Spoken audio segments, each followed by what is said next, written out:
মদিনায় যাওয়ার জন্য 13 বছর পর্যন্ত আল্লাহ পাকের কাছে দোয়া করেছেন এবং 13 বছরের মাথায় গিয়ে তার দোয়া কবুল হয়েছে। গল্পটা শুনতে চান? পটুয়াখালী জেলার বাদঘাট এলাকার একটা মসজিদের বৃদ্ধ ইমাম টানা 13 বছর পর্যন্ত মসজিদে ইমামতি করেছেন এবং 5 ওয়াক্ত নামাজের পরে আল্লাহর দরবারে দুহাত তুলে দোয়া করতেন আর বলতেন, মালিক, জীবনে একবার হইলেও যেন আপনার হাবিবের রওজার পাশে দাঁড়াইয়া সালাম দিতে পারি, সেই তৌফিক আপনি আমাকে দিয়ে দিয়েন। 13 বছর দোয়া করছে, একটা বারের জন্য তার দোয়া কবুল হয় নাই। 13 বছর পরে একবার তিনি মসজিদের আসরের নামাজের পরে দোয়া করতেছেন, একই দোয়া, আল্লাহ আপনি আমাকে মদিনা নিয়ে যাইয়েন। দোয়া শেষ করে পিছনে তাকিয়ে দেখেন পটুয়াখালী জেলার তৎকালীন সময়ে বড় একজন এমপি সাহেব বসে রয়েছে।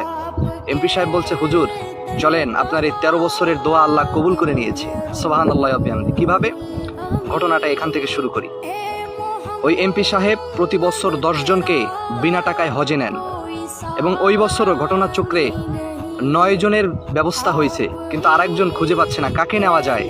এরপরে তার মনে পড়েছে ছোটবেলায় তিনি একজন ইমামের কাছে মক্তব পড়েছিলেন, ওই মক্তবের ইমাম 5 ওয়াক্ত নামাজের পরেই আল্লাহর কাছে দোয়া করতেন মদিনা যাইবেন।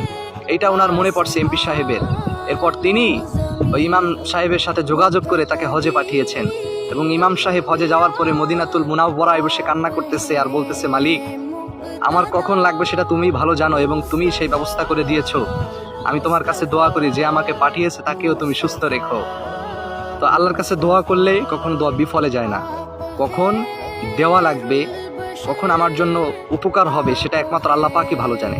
আমরা আল্লাহর কাছে দোয়া করি, এই দোয়াটা আমাদের জন্য কখন দিলে ভালো হবে, কখন আমাদের জন্য ফল আসবে, সেটা আল্লাহ পাকই ভালো জানেন। তাই আমরা দোয়া করে যাব, আমাদের দোয়া কবুল।